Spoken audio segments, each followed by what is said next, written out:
여러분 안녕하십니까? 월요일 뉴스나이트 시작합니다. 쿠팡 정보 유출 사태가 일파만파로 커지고 있습니다. 처음 사건이 공개됐을 당시 피해를 본 것으로 알려진 고객 4,500명 중 다수에게 협박 메일이 전송된 것으로 전해졌습니다. 경찰은 쿠팡 측으로부터 서버 로그 기록을 제출받고 범행에 이용된 IP 주소 등을 확보해 추적에 나섰습니다. 먼저 조경원 기자가 보도합니다.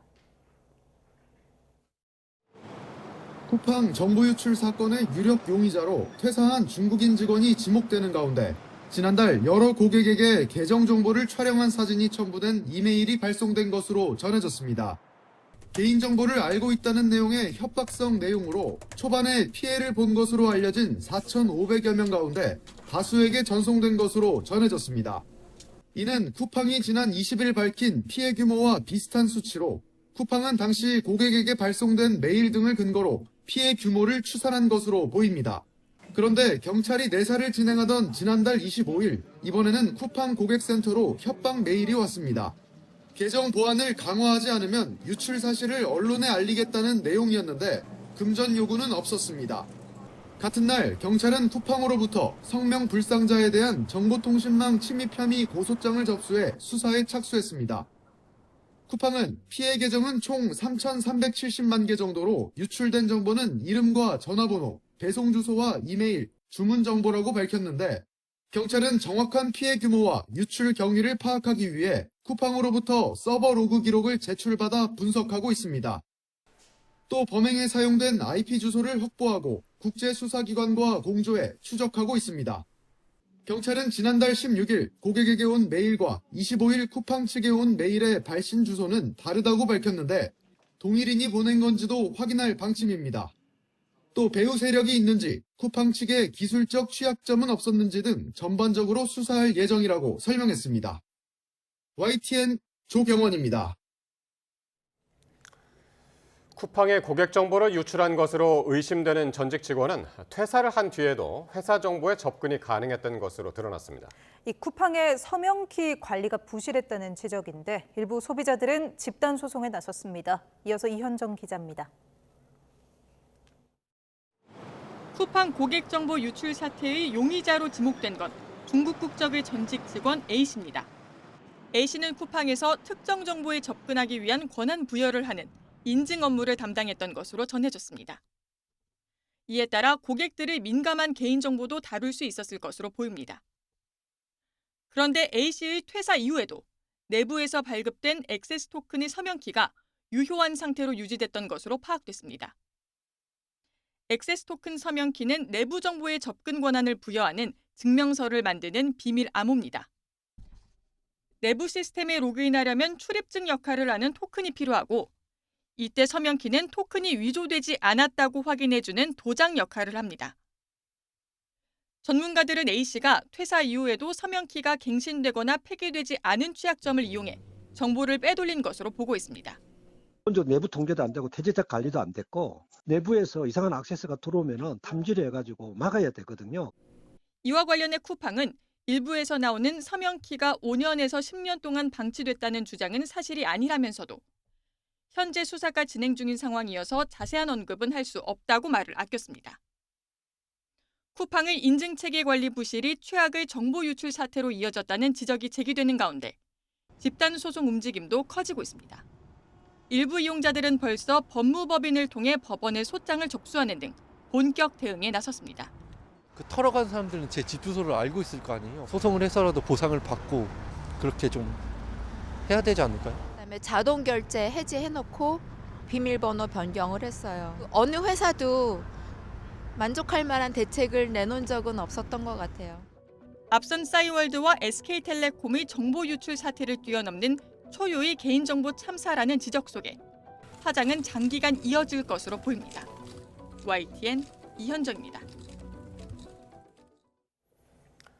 이재명 대통령이 12.3 비상계엄 1년을 앞두고 곳곳에 숨겨진 내란 행위를 방치하면 언젠가 반드시 재발한다고 지적했습니다. 계엄의 잔재를 확실히 청산하겠다는 의지를 거듭 밝힌 것으로 풀이됩니다. 강진원 기자의 보도입니다. 오는 3일 비상계엄 사태 1년을 맞아 특별 성명 발표를 예고한 이재명 대통령이 SNS에 글을 올렸습니다. 곳곳에 숨겨진 내란 행위를 방치하면 언젠가 반드시 재발한다고 강조했습니다. 북한이 오물풍선을 살포하기 전에 국군이 먼저 대북전단 살포 등으로 도발했다는 취지의 기사를 첨부하며 글의 배경을 설명했습니다. 한마디로 윤석열 전 대통령이 계엄 명분으로 전쟁까지 일으키려던 걸 1년 전 위대한 국민이 막았다는 의미입니다. 이 대통령은 그동안 비상계엄의 잔재를 말끔히 털어내겠다는 방침을 밝혀왔는데 이런 생각을 재차 내비친 것으로 해석됩니다.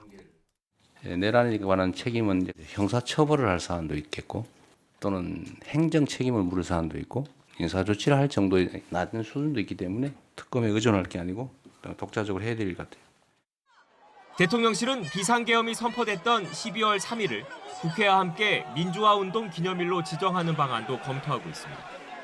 계엄 당시 국민의 자발적인 저항 정신 등을 국가 차원에서 기억하고 계승하겠다는 겁니다. 박근혜 정부 국정농단 사태 당시 촛불 집회를 여기에 포함하는 것 또한 숙고하는 것으로 전해졌습니다. 다만 기념일 지정을 위해선 4.19 혁명과 부마 항쟁 등만 민주화 운동으로 규정한 관련법의 개정이 필요한 만큼 국회는 물론 시민사회 등과 우선 논의하겠다는 계획을 세워둔 상태입니다. 오는 3일 특별성명과 외신기자회견을 통해 공개될 이 대통령의 메시지엔 국제사회에 대한민국 민주주의 회복을 알리고 국민 통합의 중요성을 강조하는 내용도 담길 것으로 보입니다. YTN 강준원입니다. 계엄 1년을 코앞에 둔 국민의힘은 사과 여부를 둘러싸고 여전히 내홍이 사그라들지 않고 있습니다.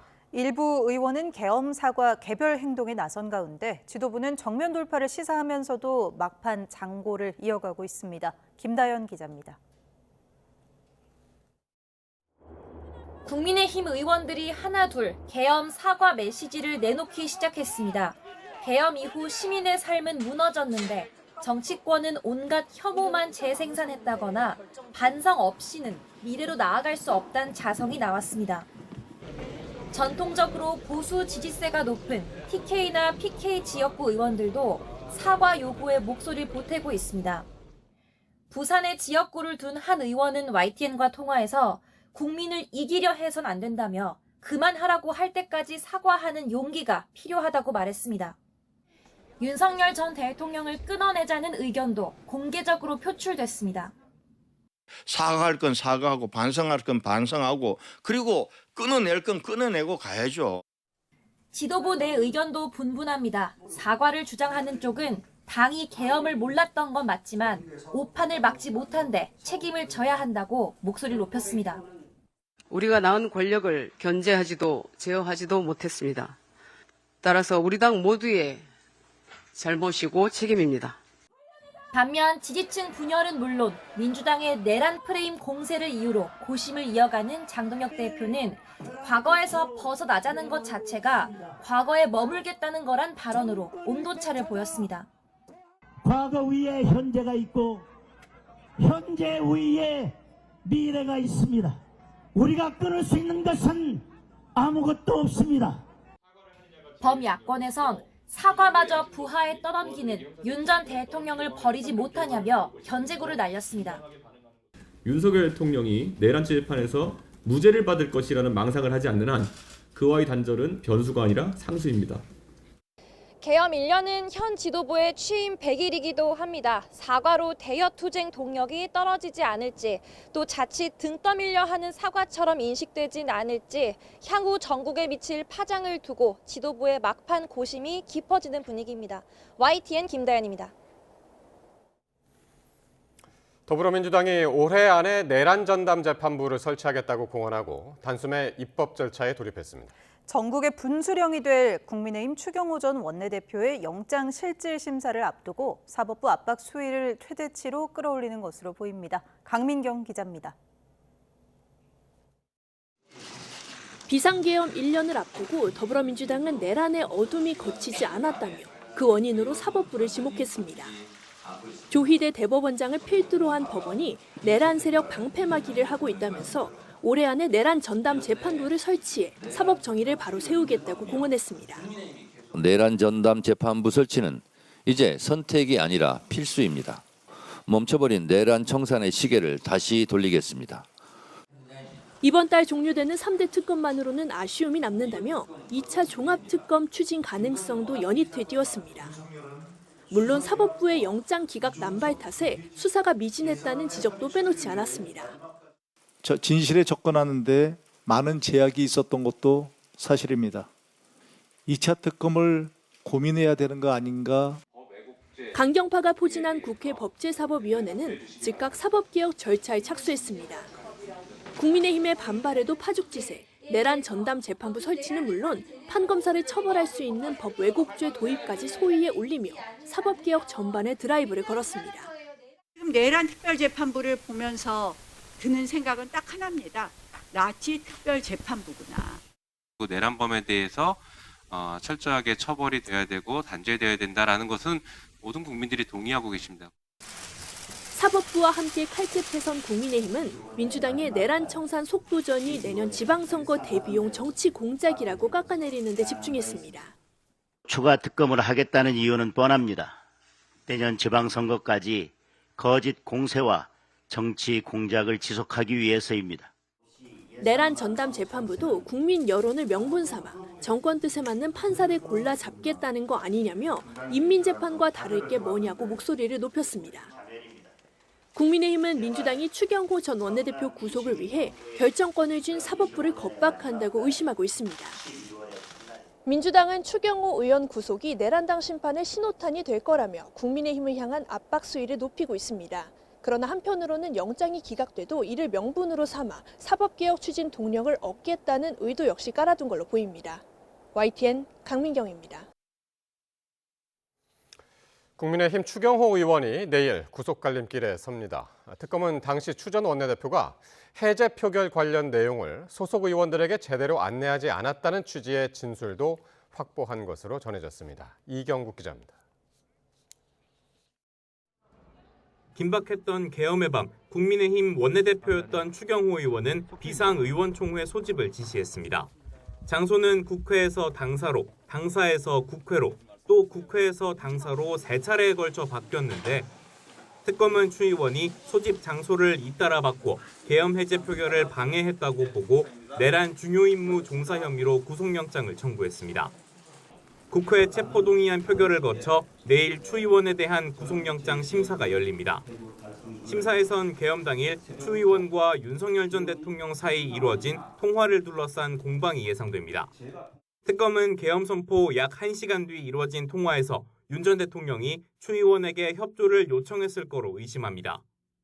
하지만 추 의원 측은 통화 뒤 당사이던 소집 장소를 되레 국회 예결위 회의장으로 바꿨다며 사실 무근이라고 반박하고 있습니다. 홍철호 전 정무수석, 한덕수 전 국무총리와의 통화 역시 쟁점이 될 가능성이 큽니다. 특검은 추 의원이 통화에서 만료에도 불구하고 계엄이 선포됐다는 내용을 들었고 계엄이 위법함을 암시하는 중요한 정보였음에도 이를 의원들에게 숨겼다고 판단했습니다. 추 의원 측은 의원총회를 통해 관련 내용을 충분히 설명할 예정이었다는 입장입니다. 특검은 최근 한 국민의힘 의원으로부터 새벽 1시 계엄 해제 표결이 이루어지는 것을 보고 의아했다는 진술을 확보한 것으로 전해졌습니다. 본회의 개의가 앞당겨진 사실이 공지되지 않았다는 특검 주장을 뒷받침하는 내용입니다. 이를 두고도 추 의원 측은 분경 봉쇄로 국회에 출입할 수 없었고 개의를 늦춰달라 요구했었다고 강조하고 있습니다. 치열한 법리 다툼이 예상되는 가운데 추 의원 구속 여부는 이르면 2일 밤, 늦어도 계엄 1년이 되는 3일 새벽 결정될 전망입니다. YTN 이경국입니다. 추경호 의원 구속심사에서는 윤석열 전 대통령과의 통화 내용과 또 이후 행동의 연관성이 쟁점이 될 것으로 보입니다. 이어서 권준수 기자입니다. 비상계엄 선포 당시 여당 원내대표던 추경호 의원이 윤석열 전 대통령의 전화를 받은 건 12월 3일 밤 11시 22분입니다. 당시 윤 전 대통령은 조지호 경찰청장, 김용현 장관 등과 분단위로 통화하며 국회 봉쇄를 지시하던 시점입니다. 오래 안 갈 거니까 걱정하지 말라는, 하여튼 이 계엄에 대해서는 걱정하지 말라는. 우원식 국회의장은 밤 11시 55분 국회의원 모두 본회의장으로 모여달라는 입장을 발표하고 밤 12시 1분 문자 메시지도 보냈습니다. 그런데 특검 수사 결과 추 의원은 2분 뒤 비상의원총회를 열겠다면서 당사 소집을 전파했습니다. 소속 의원들이 혼란스럽다고 하자 밤 12시 5분부터 세 차례에 걸쳐 당사 집결을 거듭 알렸습니다. 앞서 추 의원은 윤 전 대통령과 통화한 뒤 의총 장소를 예결위 회의장으로 바꿨는데 소집 장소를 또다시 변경한 겁니다. 특검은 추 의원이 윤 전 대통령의 요청을 받아 소속 의원들이 표결에 참여하지 못하게 했다고 판단하고 있습니다. 특검은 국민의힘 의원 10여 명에 대한 참고인 조사 과정에서 추 의원이 계엄 해제 결의안 표결이 있을 거란 사실을 제대로 알려주지 않았다는 진술도 확보했습니다. 또 본회의 시간을 알았다면 표결에 참여했을 거라고 언급한 의원도 있었던 것으로 전해졌습니다. 결국 추경호 의원이 의원총회 장소를 수차례 변경한 의도를 특검이 얼마나 규명해냈는지가 구속 여부를 가를 것으로 보입니다. YTN 권준수입니다. 조지호 경찰청장이 계엄 당시 윤석열 전 대통령으로부터 국회의원 체포 지시를 받았다고 법정에서 증언했습니다. 내란 특검은 다음 달 구속기간이 만료되는 윤 전 대통령에 대한 추가 구속을 법원에 요청했습니다. 신귀혜 기자입니다. 조지호 경찰청장이 이상민 전 행정안전부 장관의 내란 중요 임무 종사 혐의 재판에 증인으로 나왔습니다.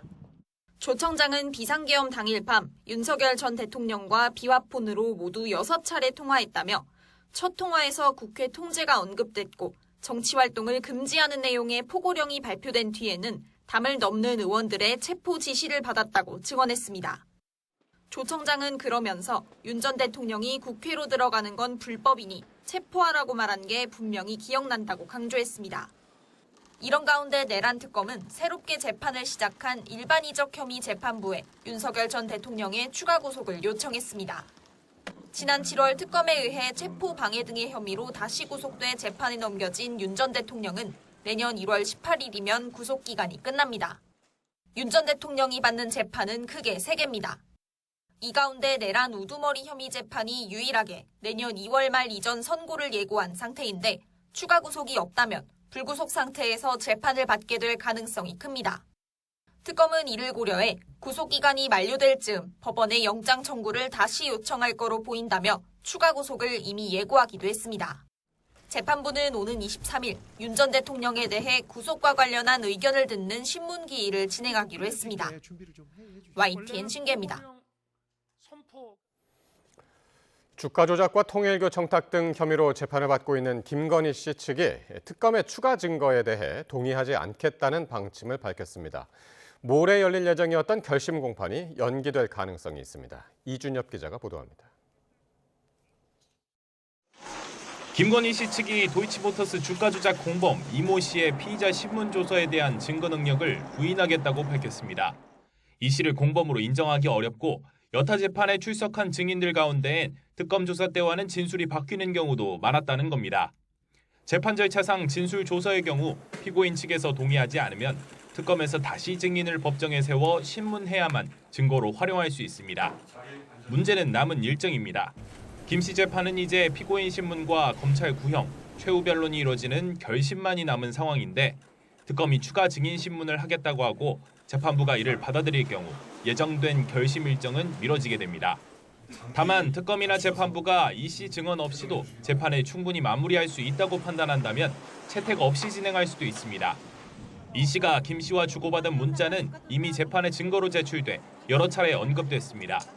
김 씨에게 건진법사 전성배 씨를 처음으로 소개했고 1차 주가 조작 주포 이정필 씨와 관련해서는 도이치는 이정필 때문에 올라갔던 건 사실이야라고 말하기도 했는데 특검은 이를 김 씨가 주가 조작을 미리 알았던 정황으로 보고 있습니다. YTN 이준엽입니다. 한미가 정상회담 결과물인 공동 설명 자료, 조인트 팩트시트에서 제시된 핵심 사안들을 제도화하기 위한 후속 논의에 나섭니다. 우라늄 농축 및 사용 후 해결료 재처리 문제 등을 논의할 협의체를 위한 대화부터 시작될 전망입니다. 워싱턴에서 신윤정 특파원이 보도합니다. 박윤주 외교부 1차관과 크리스토퍼 랜도 미 국무부 부장관이 현지 시간 1일 미국 워싱턴 DC에서 회담합니다. 지난 10월 29일 경주 한미 정상회담과 지난달 14일 조인트 팩트시트 발표 뒤 이뤄지는 한미 간 첫 고위급 협의입니다. 일요일 미국을 찾은 박 차관은 공항에서 취재진과 만나 팩트시트에서 논의된 여러 사항을 어떻게 진전시킬지 협의할 것이라고 말했습니다. 그러면서 한미 간 여러 사항이 실제로 이행되려면 조직이 있어야 한다며 팩트시트 이행 협의체 구축도 포함될 거라고 설명했습니다. 박 차관은 미국 측에 우라늄 농축 및 사용 후 해결료 재처리 문제 등을 조속히 이행하자는 메시지를 전달할 것으로 보입니다. 팩트시트에는 미국은 한미 원자력 협정에 부합하고 미국의 법적 요건을 준수하는 범위 내에서 한국의 우라늄 농축 및 재처리를 지지한다는 내용이 포함됐습니다. 한국의 권한을 어떤 방법으로 얼마나 확대할지가 관건인데 이를 구체화하기 위한 협상의 틀을 구축하는 방안이 중점적으로 논의될 전망입니다. 이것을 개정을 할 것인지 아니면 현 협정에 추가로 어떤 조항을 합의를 해서 이번 협의에서는 한국의 핵 추진 잠수함 건조도 신속히 추진해 나가자는 우리의 원론적인 입장을 함께 전달할 것으로 보입니다. 안보 분야 외에 관세 통상과 관련한 한국의 입장을 전달하는 계기도 될 것으로 보입니다. 국회에서 한미 관세 협상 후속 조치를 위한 대미 투자 특별법이 발의돼 한국이 선 이행 의지를 보인 점을 설명하면서 관세 인하 소급 적용 등을 당부할 거란 관측입니다. 워싱턴에서 YTN 신윤정입니다. 정부가 환율 안정을 위해 국민연금 외환 스와프 연장을 협의하고 수출기업의 환전과 해외 투자 현황을 정기 점검하기로 했습니다. 기획재정부와 보건복지부, 산업통상부, 금융위원회와 한국은행, 금융감독원은 어제 긴급 협의회를 열고 외환 시장의 구조적 여건을 점검하고 외환 수급의 안정화를 위한 정책 과제를 신속히 추진하기로 했습니다. 외환 당국은 올해 말 만료 예정인 국민연금과 외환 스와프 계약 연장을 위한 세부 협의 등을 개시했습니다. 올해 상반기 주택 부정청약 의심 사례가 252건으로 집계됐습니다. 부모가 소유한 주택 옆 창고로 주소지를 옮긴 뒤 주택에 당첨되는 등 위장 전입이 대부분으로 나타났는데요. 지난해 하반기와 비교하면 적발 건수는 큰 폭으로 줄었습니다. 보도에 최도희 기자입니다. A씨와 B씨 남매는 부모와 함께 부모 소유 단독주택에 살면서 옆에 있는 창고 건물로 각각 위장 전입했습니다. 무주택자 청약 자격을 얻기 위해서였는데 이들은 이후 경기도 고양에서 분양하는 주택에 추첨제로 청약해 당첨됐습니다. 부인, 자녀와 함께 아파트 7층에 사는 C씨는 같은 아파트 10층에 사는 장인 장모 집으로 부인을 위장 전입시켰습니다.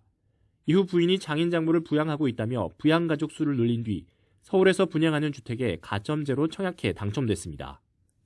국토교통부가 올해 상반기 수도권 주요 분양단지 40곳을 점검했더니 이 같은 부정청약 의심 사례가 252건 적발됐습니다.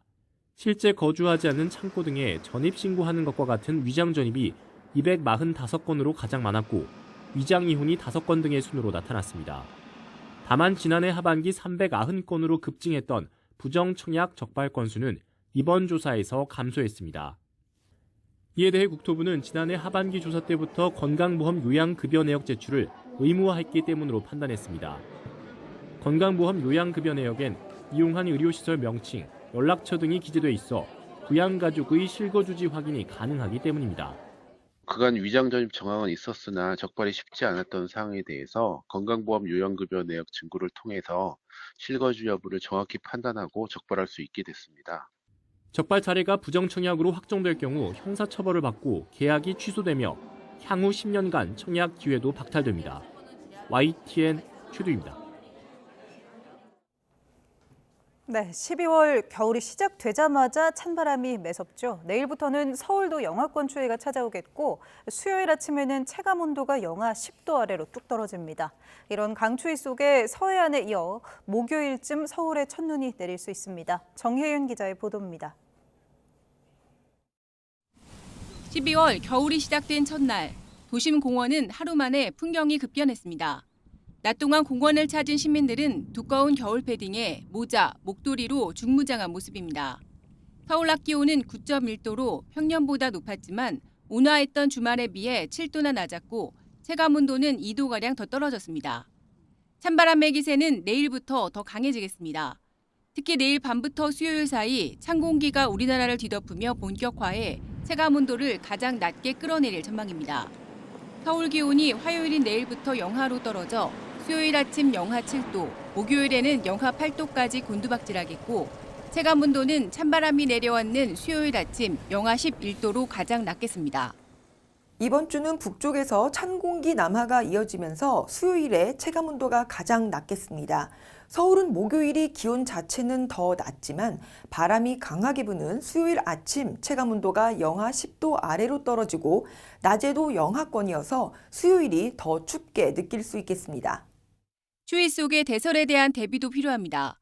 충남과 호남 서해안에는 내일 밤부터 모레 사이 최고 8cm, 제주 산간에는 최고 10cm의 많은 눈이 오겠고 대설특보가 내려지는 곳도 있겠습니다. 특히 이번 눈은 건설보다 두세 배 무거운 습설의 형태로 시설물 피해도 우려됩니다. 화요일 밤부터 수요일 충청과 전라 서해안을 중심으로 대설특보 수준의 많은 눈이 예상됩니다. 이번 눈은 수분이 많고 무거운 습설 형태가 될 것으로 보여 비닐하우스와 축대 붕괴 등 피해에 대비가 필요합니다. 주 후반부터 추위는 점차 누그러지지만 목요일 서울 등 중부 내륙에도 첫눈 가능성이 있어 대비가 필요합니다. 기상청은 이번 달부터 수도권과 충남, 전북에 기상청에서 직접 발송하는 대설 재난 안전 문자를 시험 발송해 폭설 피해에 대한 위험을 사전에 알릴 예정입니다. YTN 정혜연입니다.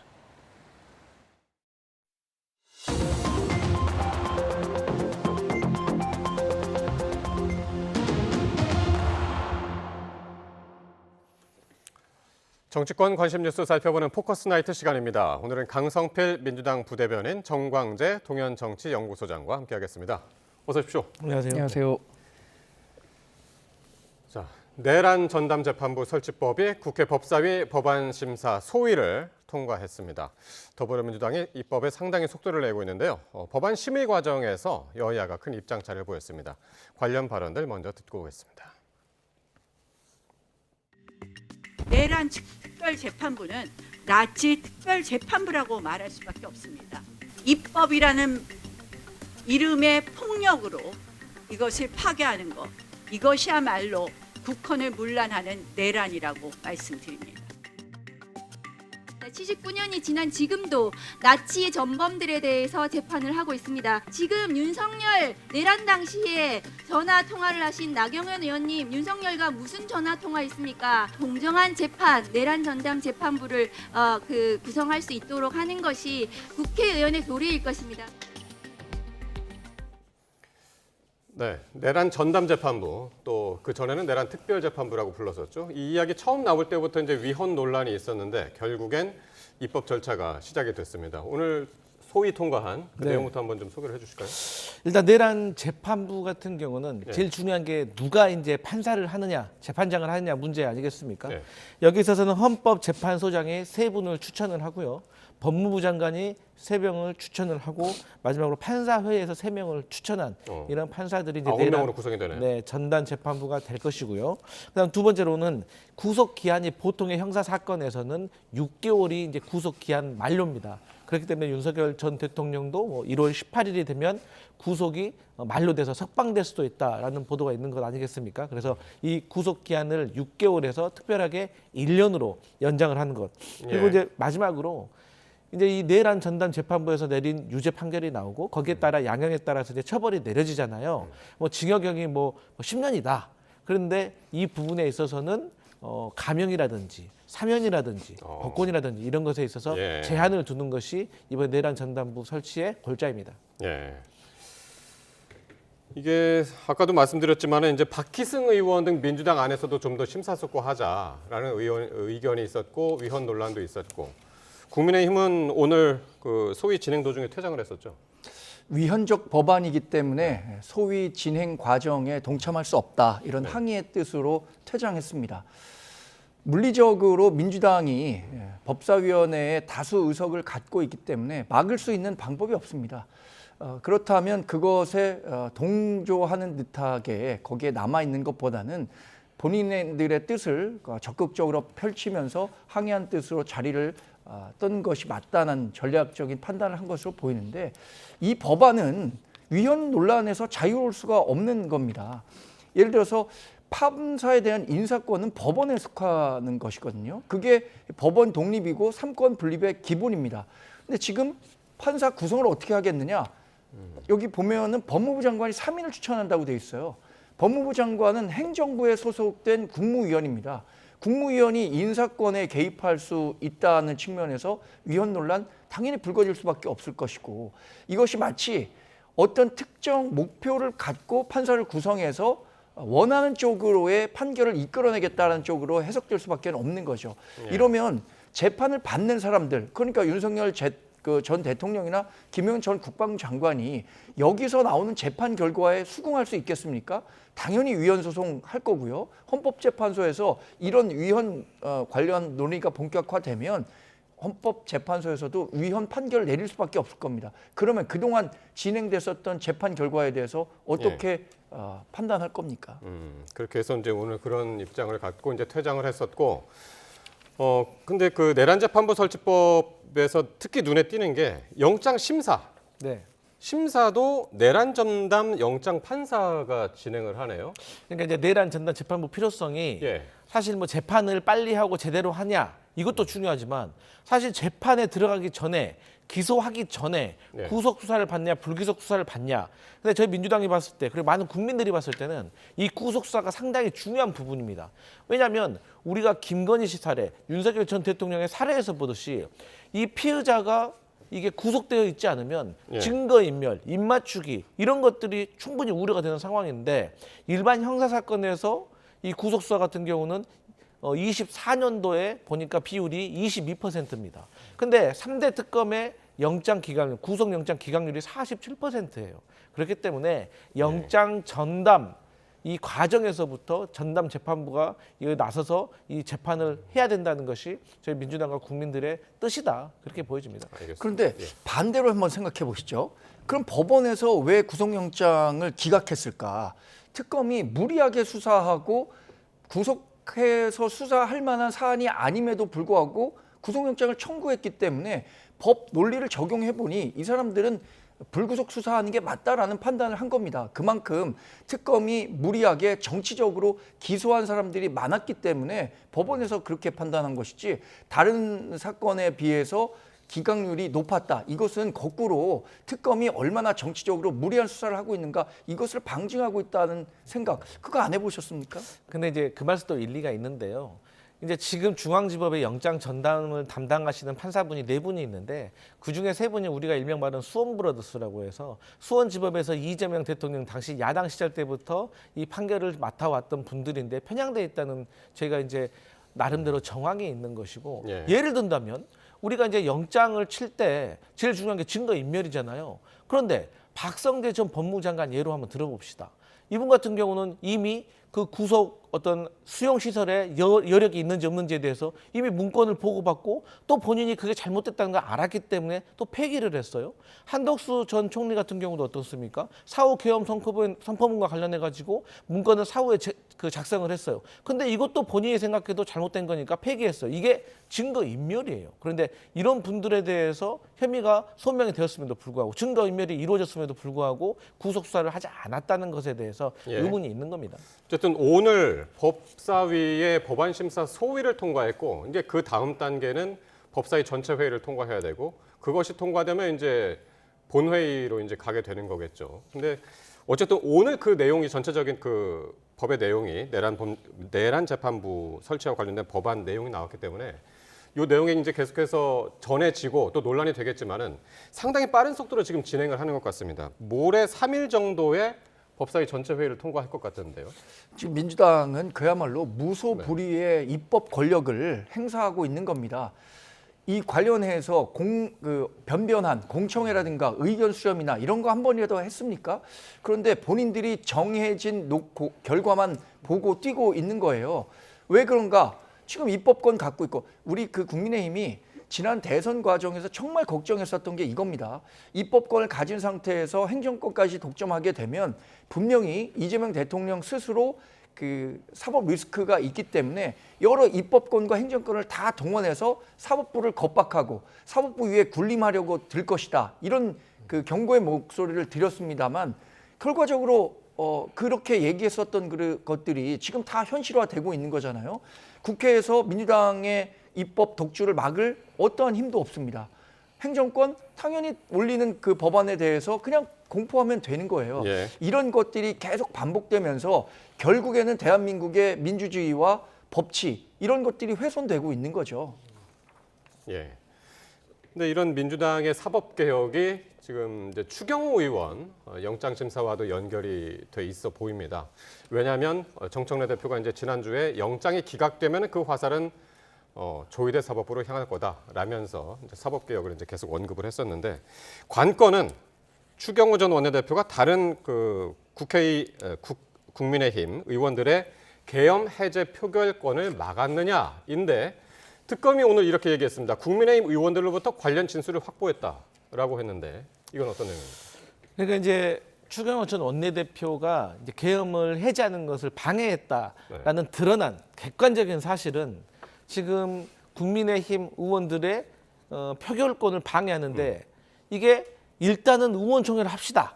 그래서 어디로 모입시다라고 했는데 이 장소 변경을 3회를 했다는 거죠. 그런데 장소 변경을 3회를 했는데 마지막 변경한 장소는 당사입니다. 국회가 아닙니다. 그리고 또 본인도 국회 본청에 있었음에도 불구하고 본인도 표결에 참여하지도 않았어요. 그렇기 때문에 저희는 이 추경호 전 원내대표가 계엄 해제 표결을 방해하려고 누구에게 전화를 받고 한덕수 국무총리에게 7분간 그 바로 이어서 윤석열 전 대통령에게 1분간 통화하는 과정에서 설득되지 않았냐. 그러면서 국민의힘에서 주장하기로는 추경호 전 원내대표가 계엄 해제를 방해했다는데 방해받았다는 사람이 없는데 이게 어떻게 방해한 거냐라고 주장을 하고 있는데 여기에 대해서 김상욱 전 국민의힘 현 민주당 의원 그리고 또 몇몇 의원이 특검 조사에서 진술했다는 거 아닙니까? 그런데 상식적으로 생각하더라도 지금 국민의힘 분위기에서 손들고 저는 계엄 해제 표결하고 싶었는데 방해받았습니다 라고 할 수 있는 사람 몇 분이나 있겠습니까?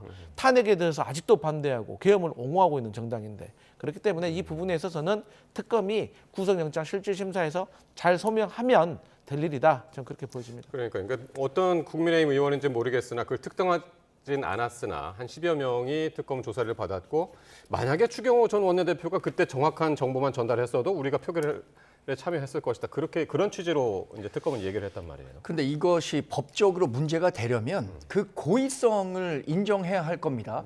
그러니까 추경호 의원이 당시에 원내대표로서 국회의원들, 국민의힘 소속 국회의원들의 표결을 막도록 하기 위해서 이렇게 혼선을 준 거냐 아니면 이렇게 의사결정을 파는 과정에서 결과적으로 표결에 참석하지 못한 것으로 연결됐느냐 이것을 입증하는 것에는 굉장히 큰 차이가 있다고 생각합니다. 당시에 3번 의총 장소가 바뀌었죠. 그 과정에서 마지막 왜 바뀌었는가? 국회의원들이 국회에 실제로 들어오는 것들이 경찰의 물리력으로 인해서 들어오기가 어렵게 됐기 때문에 마지막에 당사로 가게 된 거잖아요. 이런 부분들에 대해서 추경호 의원의 정무적 판단, 그때 당시에 잘 못했다는 부분에 대해서 얼마든지 저는 비판 가능하다고 생각합니다. 정치적으로 책임져야 할 부분도 있죠. 그러나 그것을 표결을 적극적으로 막기 위해서 이 사람들을 국회에 들어오지 못하도록 했다라는 것을 입증하기는 굉장히 어려운 거고요. 지금 어차피 특검은 정청래 민주당 대표가 얘기한 것처럼 이게 기각되면은 사법부에 대한 사법개혁 빌드업이 되는 것이고 발부되면은 국민의힘에 대한 내란 정당 또는 위헌 정당 이런 쪽으로 가기 위한 것이기 때문에 결국에는 정치적으로 해석될 수밖에 없는 거죠. 알겠습니다. 국민의힘 안에서는 또 논란이 있는 것이 12.3 비상계엄 1년을 앞두고 이제 사과를 할 것이냐 말 것이냐 이 논란인데 장동혁 대표가 과거에서 벗어나자 하는 게 과거에 머무는 것이다라고 오늘 이야기를 했습니다. 요거 또 정 소장께서 먼저 좀 답변을 하셔야 될 것 같은데 이건 사과 요구를 일축한 건가요? 12월 3일을 기해서 장동혁 대표가 그동안 보여왔던 태도와 완전히 전향적으로 다른 메시지를 내기는 사실상 어려울 것 같습니다. 지금까지의 메시지를 종합해보면. 그런데 원내에서는 또 다른 목소리들이 나오고 있거든요. 적어도 계엄과 관련해서는 우리가 확실히 사과를 하고 가야 된다라는 원내 의원들이 그렇지 않는 의원들보다 많은 거죠. 오늘 보도를 통해서 보셨겠지만 국민의힘 소속 의원들에 대해서 전수조사를 하니까 응답한 사람의 과반이 계엄과 관련해서 사과해야 한다라는 의견을 제시하고 있는데, 그런데 지도부는 또 다른 생각을 갖고 있는 것 같아요. 결국에는 이런 차이가 있습니다. 원내 의원들은 적어도 당심과 민심 이걸 통합한 선거를 통해서 당선된 분들이고 국민의힘 지도부는 당심에 따라서 선출된 지도부이기 때문에 강성 지지자들의 목소리를 대변하려는 기류가 더 강한 것 같습니다. 그럼 잠깐 한번 보죠. 표를 한번 보겠습니다. 오늘 이제 갤럽 여론조사였는데 비상계엄 사태 관련해 가지고 국민의힘의 지도부의 사과 메시지가 필요한가라고 국민의힘 내부의 의원들한테 물었습니다. 전체 의원이 이제 107명인데 2명을 제외하고 권성동 의원 지금 없으니까, 그리고 이제 대표는 이제 제외하고 나머지를 의원들한테 물었는데 그중에서 찬성이 43명, 반대가 14명, 찬성이 압도적으로 많았습니다. 이름에도 불구하고 지도부는 안 할 수 있다. 그 말씀이죠. 지금 분위기는 그렇습니다. 이게 갤럽 조사가 아니라 중앙일보 소속 의원 기자들이 국민의힘 현역 의원들에게 일일이 전화를 해서 이 답변을 받은 건데, 중앙일보 조사였습니다. 그런데 지금 찬성, 그러니까 이 계엄과 관련해서는 사과를 다시 한번 해야 된다라고 하는 분이 전체 응답자에서는 여튼 과반을 기록했어요. 그 정도로 원내에서는 일정 정도 계엄과 관련해서는 확실히 선을 긋고 가야 된다는 의견이 있는데, 말씀드린 것처럼 지도부는 여전히 본인들을 찍어준 강성 지지자들을 의식하지 않을 수가 없는 것 같아요. 그래서 장도영 대표를 비롯해서 김민수 최고라든가 범위를 넓혀보면 김재원 최고라든가 이런 분들이 아직도 계엄과 관련해서 사과 메시지를 내는 것이 전략적으로 옳은 판단이 아니다라는 생각을 하고 있는 것으로 파악되고 있는 거죠. 근데 이게 또 연계되어 있는 게 추경호 의원 구속 여부에 따라서 그때 분위기를 좀 보겠다. 그때는 좀 더 어떤 변화가 있을 것이다라고 이제 사전에 이제 장 대표가 이제 얘기를 했기 때문에 그거하고는 연관돼서 어떻게 보고 계신가요? 아니, 저는 국민의힘이 계엄과 관련해 가지고 잘못됐다, 그리고 탄핵은 반대다, 이런 기조를 가지고 있기 때문에 저는 여기에 대해서 국민들이 어떻게 생각하고 있는지 객관적인 지표로 나타났음에도 불구하고 국민의힘 지도부가 잘못된 판단을 하고 있잖아요. 그런 연장선상에서 추경호 전 원내대표의 구속영장이 발부되는 거하고 국민의힘이 비상계엄과 관련해 가지고 사과하는 거하고 저는 어떤 상관관계가 있는지 모르겠어요. 저는 무슨 상관이 없는데 왜 자꾸 그걸 보고한다고 하는 거죠? 그리고 저는 이런 모습을 보면 이런 말씀을 드리고 싶어요. 좋은 예가 될 것 같아요. 일본이요. 우리 대한민국이 일본에게 당신들 우리 침략하고 위안부 할머니들 강제징용 이거 사과하라고 우리가 하잖아요. 그럼 뭐라고 합니까? 우리가 1965년도에도 했고 90년도에 했고 95년도에 했는데 도대체 몇 번을 하란 말이냐? 이렇게 말하는 게 일본이에요. 그러면 그때 국민의힘 뭐라고 합니까? 맞습니다. 당신들은 더 이상 이제 사과할 필요가 없습니다. 그렇게 말합니까? 아니잖아요. 진정성 있는 사과가 없기 때문에 의미가 없는 거예요. 마찬가지로 저는 국민의힘 내부에서 몇몇 분들이 몇몇 안 되는 그 극성 어떤 지지자들의 말에 조금 현혹돼 가지고 사과를 언제까지 하란 말이냐 이런 식으로 주장을 하시는데, 저는 국민의힘 대부분의 구성원들은 잘못된 것이고 우리 민주당에게 사과하는 것도 아니고 국민에게 사과하라는 건데 한 번이면 어떻고 10번이면 어떻고 날마다 하면 어떻습니까? 그래서 저는 이 부분에 있어서 전향적인 변화가 있어야 된다고 봅니다. 이렇게 국민의힘 안에서 의견이 갈리면서 내용이 커지는 모습인데요. 일부는 계엄에 대해서 반성해야 한다고 하고 이를 반대하는 의견도 적지 않습니다. 관련 발언들 직접 들어보시겠습니다. 당내 분위기는 사과해야 된다는 분들이 더 많이 계십니다. 저랑 같이 같이 메시지를 내실 의원님들이 좀 계시고 제가 어제 20명 얘기를 했는데 좀 그 정도는 좋게 되리라 생각합니다. 소장파라 그러는데 무슨 소장파인지 잘 모르겠습니다. 소장파라는 건 뭡니까? 우리가 정부나 이 잘못된 여당이 잘못한 부분은 따갑게 지적하고 우리 당의 문제는 또 따갑게 지적을 해야 되는데 일단 첫 번째 야당 의원으로서의 책무를 제대로 하는지에 대한 또 퀘스천 마크가 좀 있습니다. 지난번에도 국회 본회의장에서 민주당들이 우리한테 내란당은 당 내란당 그러고 소리를 지르는 거예요. 그러면 우리도 같이 맞고함을 지르게 되거든요. 그럼 우리는 우리대로 맞고함을 지르는데 주로 그런 말씀들 많이 하시는 분들은 너무 우아하게 앉아 계시더라고요. 네, 달라도 너무 다릅니다. 두 분의 입장이.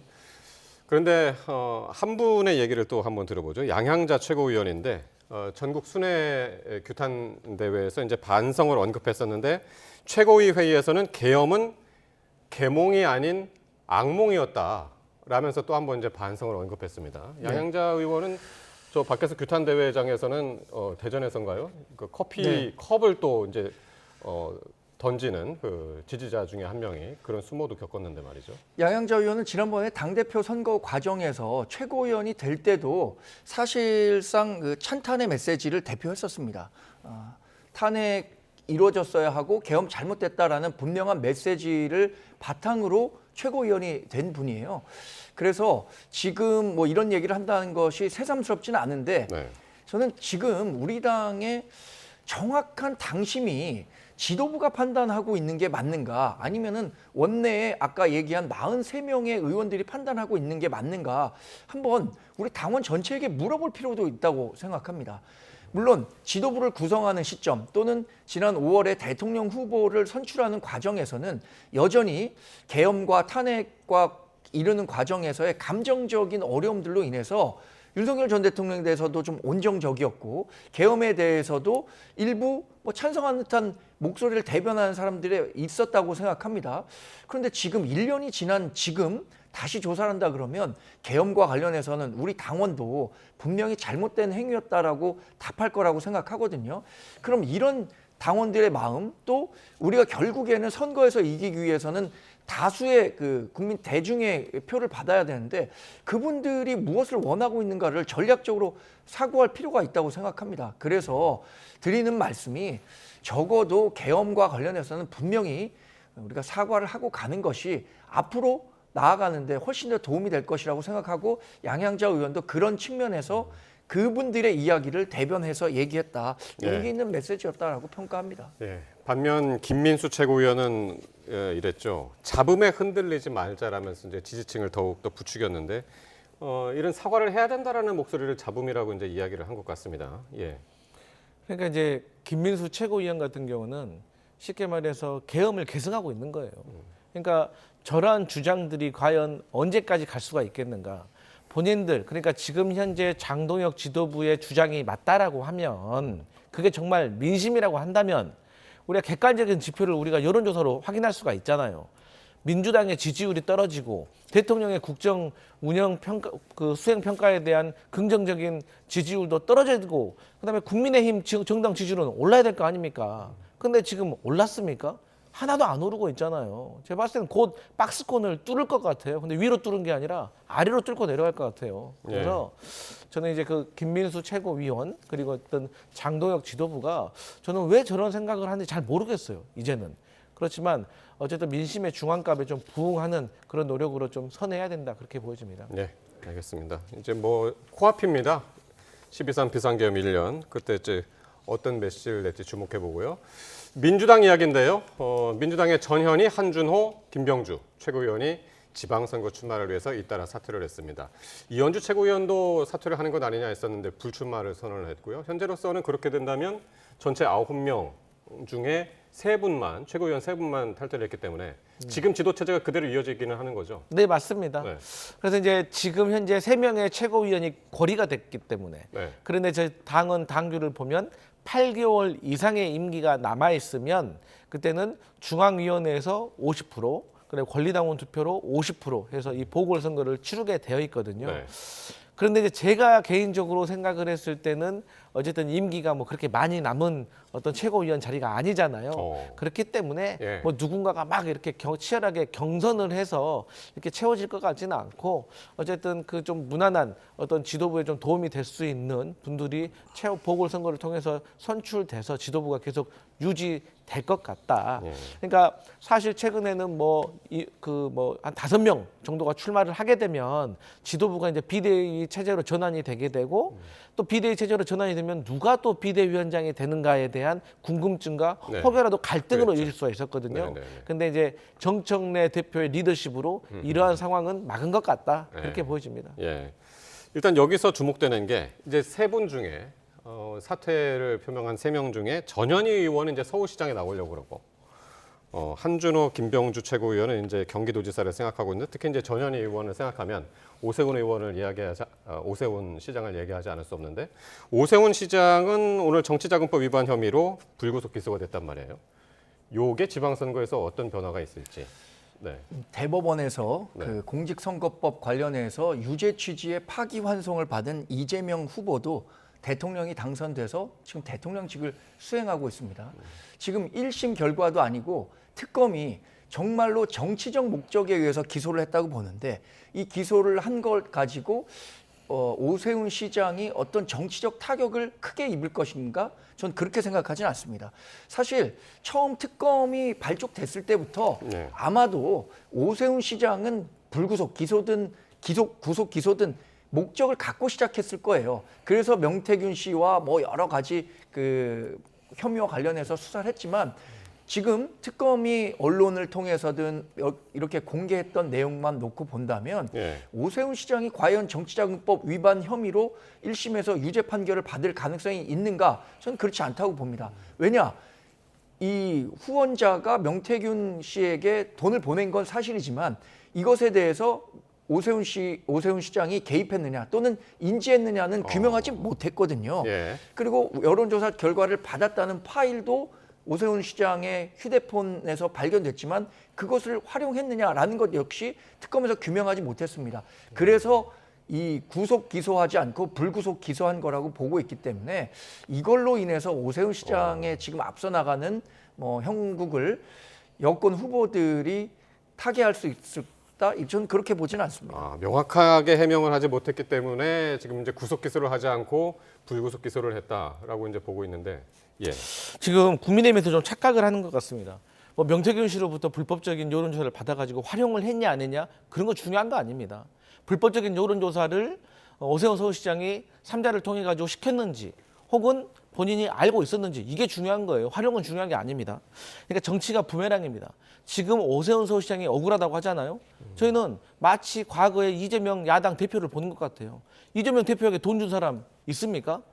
국민의힘에서 검찰에서는 있다고 하잖아요. 그런데 증거 못 찾았잖아요. 그러니까 국민의힘에서 뭐라 그랬습니까? 아니 억울하면 당신들 말대로 무죄니까 재판받으라고 했잖아요. 똑같은 거예요. 그리고 지금 국민의힘 당헌 당규 보면은 기소되고 그러면 컷오프 될 수도 있는 그런 당헌 당규가 있는 것 같더라고요. 저희 민주당에도 있었습니다. 하지만 예외사항으로 부당한 정치적 기소에 대해서는 우리가 예외사항을 뒀거든요. 지켜보겠습니다. 그때 국민의힘이 이재명 대표에게 뭐라고 했었는지. 정치는 부메랑이다. 이런 말씀 드립니다. 민주당이 좋은 선례를 많이 만들어놨기 때문에 아마 그대로 따라갈 가능성이 크다고 봅니다. 그래서 오세훈 시장도 결국에는 우리 국민의힘 후보로 나와서 최종 후보가 될 가능성이 전 높다고 보는데 최종 후보가 된 이후에는 시민들로부터 다시 평가를 받는 거죠. 지금 민주당이 그렇게 주장했었던 것처럼 그래서 이재명 대통령이 탄생했던 거 아닙니까? 근데 이제 국민의힘이 그걸 비난을 했다는 게 문제잖아요. 그래서 지켜보겠습니다. 네. 여기까지 듣겠습니다. 지금까지 강성필 민주당 부대변인, 정광재 동현 정치연구소장과 함께했습니다. 고맙습니다.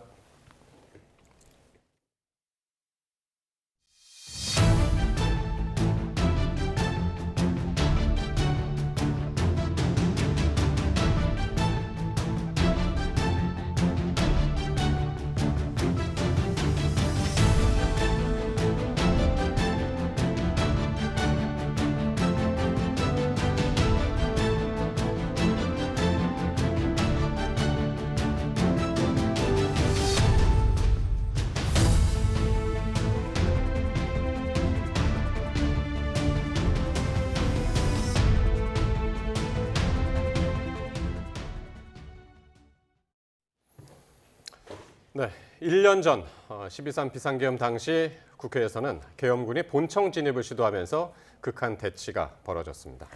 그 순간 이를 온몸으로 막아선 이들이 있었고 또 바로 옆에서 그 장면을 기록한 사람들도 있었습니다. 그 현장을 황보혜경 기자가 되짚어봅니다. 비상계엄 선포 30여 분 만에 국회에 도착한 YTN 5년차 취재기자. 밀려드는 계엄군과 마주한 순간을 이렇게 회상합니다. 내가 거기서 계속 취재를 하고 있는 게 더 맞는 역할일까? 아니면 내가 가서 몸으로 뭐 막는 걸 도와주는 게 더 맞는 역할일까? 이제 군인들의 표정이 묘했어요. 이 사람들이 굉장히 고민하고 있다는 게. 국회의사당 건물 외곽을 취재하던 기자는 총을 든 장병과 말을 섞었던 기억이 어제 일처럼 생생합니다. 혹시 총이나 이런 걸 쏠 거냐 이런 질문도 했었는데 뭐 그중에 뭐 한두 분이 이제 뭐 설마 그러겠냐 이렇게 얘기해서 그 부분은 제가 그나마 그날 하루 중에 제일 안도했던. 극한 대치 상황을 손에 잡힐 듯 가까이에서 담은 사람은 영상기자였습니다. 총뿌리를 겨눈 군인들을 보자 반사적으로 의자 위로 올라가 카메라를 들었습니다. 내가 무슨 일이 생기더라도 일단 기록을 해놔야 이거는 남는 것이다. 혹자가 그러더라고요. 이제 이런 비상계엄이 생중계된 것은 역사상 없었던 일이다. 계엄군을 향해 소리치는 국회 관계자 목소리도 취재진 카메라에 고스란히 담겼습니다. 이 목소리의 주인공은 김민기 국회 사무총장. 그는 당시 물러설 수 없었던 이유를 이렇게 설명했습니다. 오늘 밤 안에 끝내자. 해제 요구 결의안을 오늘 밤 안에 의결하자라는 게 의장님의 말씀이셨고 계엄군과 맞닥뜨려서 그걸 밀어야 의원님들이 들어올 수 있는 통로를 확보할 수 있다. 여의도 국회와 용산 대통령실, 상암동 스튜디오에서 빨간 줄 속보가 쏟아지는 사이 국회로 몰려온 시민들도 계엄 무효를 외치며 밤새 뜬 눈으로 여의도를 지켰습니다. 가장 중요한 거는 지금 이 상황을 실시간으로 전해서 시민분들께, 시청자분들께 이 상황을 정확하게 알려드리는 거잖아요. 저희 방송을 보고 현장에 나오셨다는 분도 있었고요. 2024년 12월 3일 혼돈의 그 밤, 민주주의를 지켜낸 순간들은 지금도 그 자리에 남아 있습니다. YTN 황보혜경입니다. 비상계엄 사태 1년을 맞아서 경찰이 당시 과오를 공식 인정하고 대국민 사과했습니다. 위헌적 계엄에 동원돼 국민에게 큰 실망과 상처를 드렸다며 철저한 재발 방지를 약속했습니다. 부장원 기자입니다. 지난해 12월 3일 밤 10시 17분 비상계엄이 선포되고 난 뒤 가장 먼저 움직인 건 경찰이었습니다. 국회를 에워싼 채 계엄을 해제하려는 국회의원과 시민들을 막아세웠고 계엄군의 진입에도 협조했습니다. 아니 막는 게 말이 돼? 국회로 왜 못 들어가게? 선거관리위원회 장악과 주요 인물 체포조 운영까지 3,700명이 넘는 인원이 동원됐습니다. 그로부터 1년이 지나 경찰이 당시의 과오를 공식 인정하고 대국민 사과에 나섰습니다. 국회석상에서 유감 표명을 한 적은 있지만 경찰청 차원의 공식 사과는 이번이 처음입니다. 경찰은 국회 주변에서 국회의원의 출입을 통제하였습니다. 당시 행위는 민주주의와 헌정 질서를 어지럽히고 국민의 일상을 위협한 유재성 경찰청장 직무대행은 국민의 자유와 사회 질서를 지켜야 하는 경찰이 위헌적 계엄에 동원돼 큰 실망과 상처를 줬다며 허리 숙여 사과했습니다. 앞으로는 국민에 대한 봉사자로서 공정과 중립을 지키고 위헌 위법한 행위에는 어떠한 일이 있어도 절대 협조하거나 동조하지 않겠다고 거듭 다짐했습니다. 위법, 부당한 지시가 현장에 여과 없이 전달되지 않도록 개선해 나가겠습니다. 경찰 활동 전반에 시민에 의한 통제 장치를 촘촘히 마련하겠습니다. 윤석열 전 대통령 지시로 계엄 당일 국회 봉쇄를 주도한 조지호 경찰청장과 김봉식 전 서울경찰청장은 현재 내란 주요 임무 종사 혐의로 재판을 받고 있습니다. 이 밖에 국회 통제나 체포조 투입 등에 관여한 인사들은 처벌은 피했지만 정부가 출범한 헌법 존중 정부혁신 태스크포스의 집중 점검 대상에 오르며 대대적인 조사를 앞두고 있습니다. YTN 부장원입니다. 비상계엄 관련 내란 외환 의혹을 수사하는 조은석 특별검사팀은 오는 14일 활동을 종료합니다.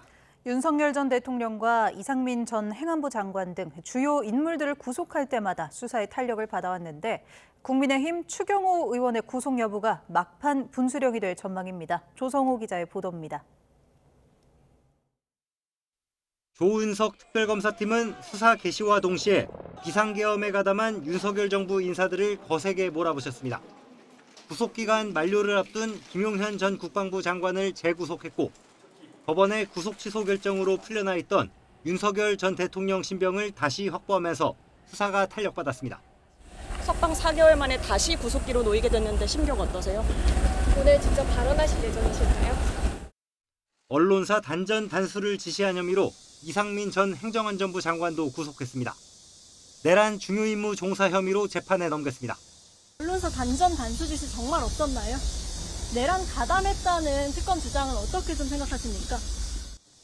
한덕수 전 국무총리에 대해선 2차례 소환 조사 끝에 내란 방조 혐의로 구속을 시도했지만 실패하면서 동력이 한풀 꺾였습니다.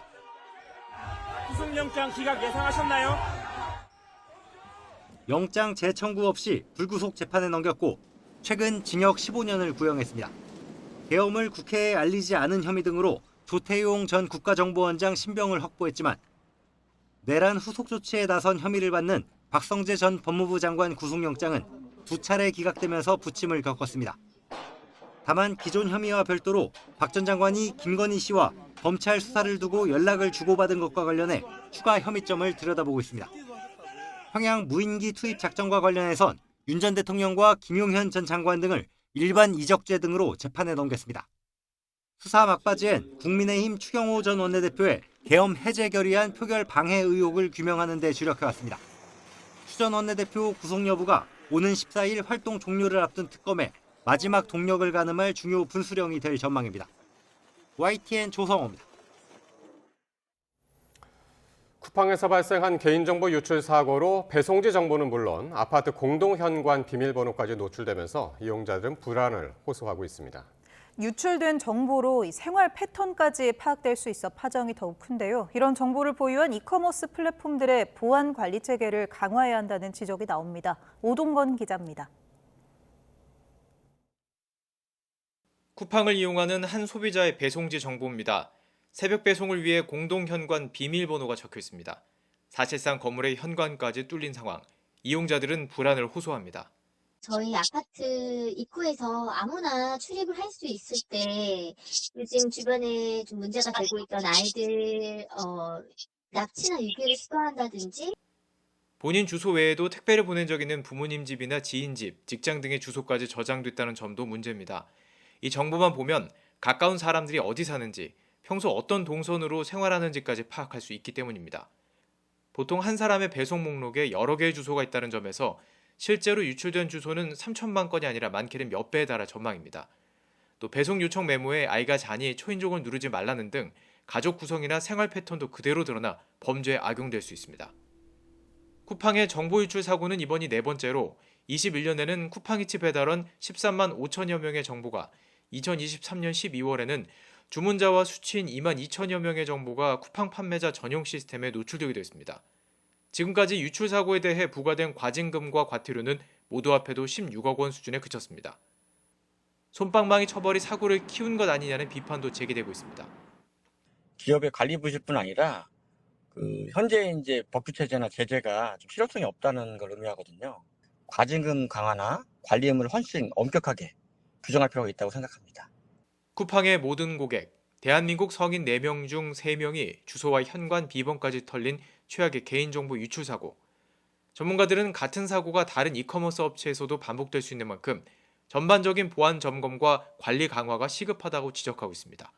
YTN 오동건입니다.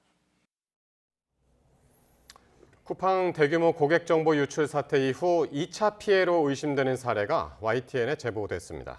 고객 대상 이벤트를 한다며 쿠팡을 사칭해서 전화했는데 전문가들은 유출된 정보를 악용한 것일 수 있다며 주의를 당부했습니다. 배민혁 기자입니다. 쿠팡 대규모 고객 정보 유출 이후 2차 피해로 의심되는 사례가 YTN에 제보됐습니다. 경기 안산에 거주하는 40대 남성 A씨는 지난달 20일 쿠팡으로부터 이틀 전 개인정보가 유출됐다는 통지를 받았습니다. 그리고 이틀이 지나 인터넷 전화번호로 쿠팡 공식 이벤트라며 연락이 왔습니다. 쿠팡 공식 이벤트 안내입니다. 쿠팡 유튜브 영상 시청, 구독, 좋아요 중단 한 번만 참여해줘. 푸짐한 혜택이 바로 지급됩니다. 의심스러운 전화 내용에 고객센터에 물어보니 가짜였습니다. 고객님께서 뭔가 저희 쿠팡의 대표 번호가 아닌 다른 번호로 저희 쿠팡이다라는 사칭 연락을 받으셨었을 때 대응을 하지 않으시는 방향으로 저희도 좀 안내를 드릴 수밖에 없을 것 같습니다. 최초 고객 정보 유출이 벌어진 것으로 추정되는 지난 6월 24일로부터 얼마 지나지 않은 시점에도 쿠팡 사칭 사례가 있었던 것으로 파악됐습니다. 역시 쿠팡에서 진행하는 이벤트에 참여하라는 전화였는데 가짜였습니다. 전문가들은 이미 유출된 정보를 이용한 피싱 범죄가 시작된 것일 수 있다고 경고합니다. 돈이 될 만한 정보들 그런 걸 가지고 나가거나 그렇게 하는 거기 때문에 또 그렇게 가지고 나가서 바로 범죄가 발생하는 게 아니고 또 그것 가지고 나서 또 한참 있다가 범죄가 또 발생하거든요. 다크웹에서는 피해자가 미처 대비할 시간을 갖지 못하도록 최근에 유출된 정보일수록 비싸게 거래되는 것으로 알려졌습니다. 전문가들은 유출된 정보가 연쇄적으로 악용될 가능성이 있는 만큼 정확한 상황 파악과 발빠른 대비가 필요하다고 강조합니다. YTN 배민혁입니다. 박성주 국가수사본부장은 쿠팡 개인정보 유출 사건이 단순한 기업 보안 사고를 넘어 국민 한 사람 한 사람의 일상과 안전이 위협받는 문제라며 엄정 대응을 강조했습니다. 국수본은 오늘 입장문을 내고 유출 과정과 피해 범위 등을 명확하게 규명하고 신속하게 피의자를 검거하기 위해 수사를 진행하고 있다고 밝혔습니다. 이를 위해 필요한 IP 추적 등 국제 공조 절차와 함께 2차 피해 범죄 예방을 위해 맞춤형 예방 활동도 병행할 예정이라고 설명했습니다. 내년도 예산안의 법정 처리 시한이 임박했지만 여야는 좀처럼 합의점을 찾지 못하고 있습니다. 적시 통과를 외치는 더불어민주당과 포퓰리즘 예산 감액을 주장하는 국민의힘이 마지막까지 팽팽히 맞서고 있습니다. 김철희 기자입니다. 728조 원 규모의 이재명 정부 첫 예산안을 두고 여야는 막판까지 양보 없는 줄다리기를 이어갔습니다. 이번 예산안을 성장과 회복의 마중물로 규정한 민주당. 야당과 협력할 준비가 돼 있다면서도 적시 통과의 중요성을 거듭 강조했습니다. 예산은 곧 국민의 먹고 사는 문제입니다. 단 하루만 늦어도 핵심 사업이 멈추게 됩니다. 또 국민의힘이 시간을 끌며 발목을 잡은 탓에 예결위 심사 기한도 지키지 못했다며 지금이라도 협조하라고 압박했습니다. 다시금 민생을 외면하고 정쟁에만 몰두하고 있습니다. 예산은 국민의 힘의 것이 아니고 국민의 것입니다. 지역사랑 상품권 등 대통령표 예산에 대해 합의점을 도출할 수 있느냐가 관건으로 꼽히는데 이를 대중영합주의 예산으로 규정한 제1야당은 감액을 벼르고 있습니다. 지역사랑 상품권 할인 예산 1조 1,500억 원 등 각종 포퓰리즘적 예산을 과감히 줄입시오.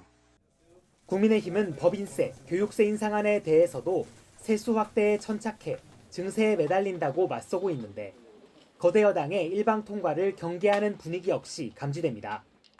수적인 우세를 앞세워서 일방적으로 처리하려고 하는 거 아니냐 하는 우리 야당으로서는 그런 의구심을. 이재명 정부 첫 예산안은 정부 원안대로 본회의에 붙여질 가능성이 커졌습니다. 다만 정기국회 종료 시점은 오는 9일까지로 여야가 극적인 막판 합의에 이를 가능성도 아직은 열려있는 상태입니다. YTN 김철입니다.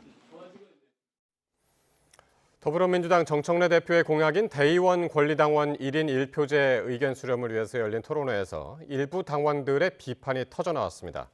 이들은 일방적인 당원당규 개정을 멈춰야 한다면서 정 대표의 사퇴까지 요구하고 나섰습니다. 윤웅성 기자입니다. 더불어민주당 대의원 권리당원 1인 1표제 토론회는 고성이 오가며 시작됐습니다.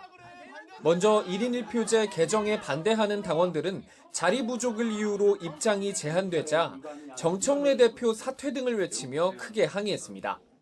양해해 주시길 바라겠습니다. 예. 자, 그리고 잠시만 주목해 주십시오. 잠시만 주목해 주세요. 그렇게 개별적으로. 우여곡절 끝에 시작된 행사에서도 토론자들이 1인 1표제 필요성을 주장하면 비판이 쏟아졌고 약세 지역이 대의원의 그 표 가중치가 적어진다고 해서 당대표나 최고위원 선출 결과가 뒤집어지는 결과가 현실에서는 실증적인 데이터는 없는데 아니 이 토론회의 정의가 뭡니까 성격이? 약세 지금 지역을 1대1에 정해놓고 그거를 알려주고야. 반대로 신중론, 속도 조절 의견이 나오면 박수갈채가 이어지면서 파행을 거듭했습니다. 1인 1표를 현재 안대로 처리하는 것은 좀 무리가 있다고 봅니다. 영남 등 전략지역 가중치를 포함한 추가 보완책이 반드시 포함돼야 된다고 생각합니다. 조승래 사무총장은 당원 주권 강화와 전국 정당화의 조화를 언급하며 1인 1표제 필요성을 강조했지만 당원들은 절차적 정당성, 즉 수기 과정이 부족했다면서 당헌 개정을 중단하라고 요구했습니다. 또 행사 자체가 토론이 아닌 통보이자 의견 수렴을 한 것처럼 보이려는 요식행위라는 비판도 이어졌습니다.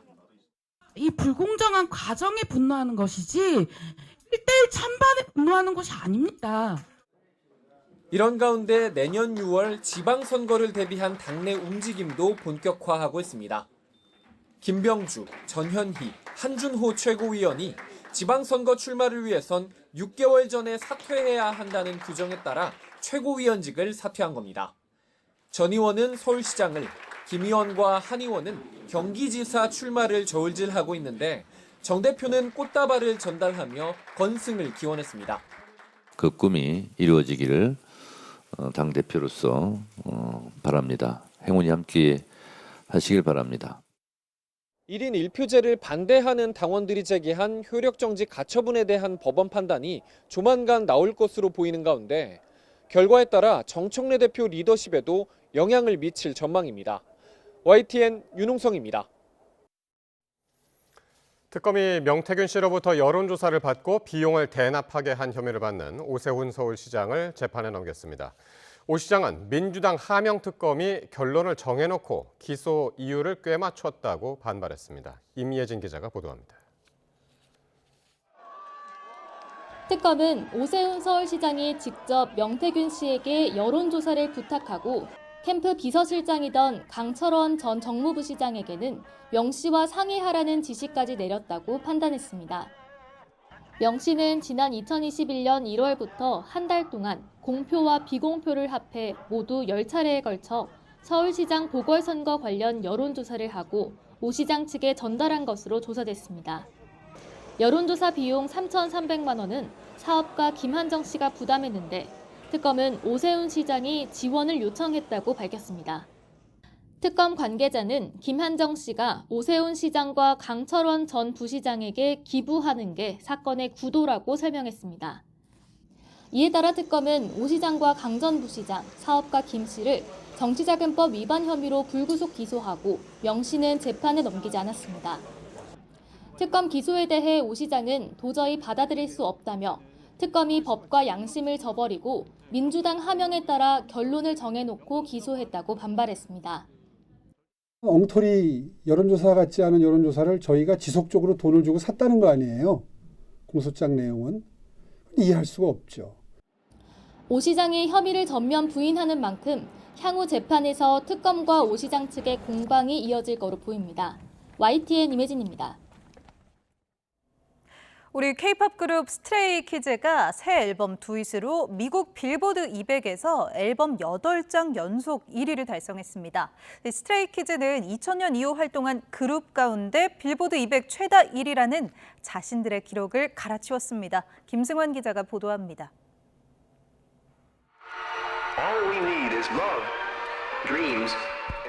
고전 소설 전우치전을 모티브로 한 동양적인 분위기가 짙게 풍기는 신곡 신선노름.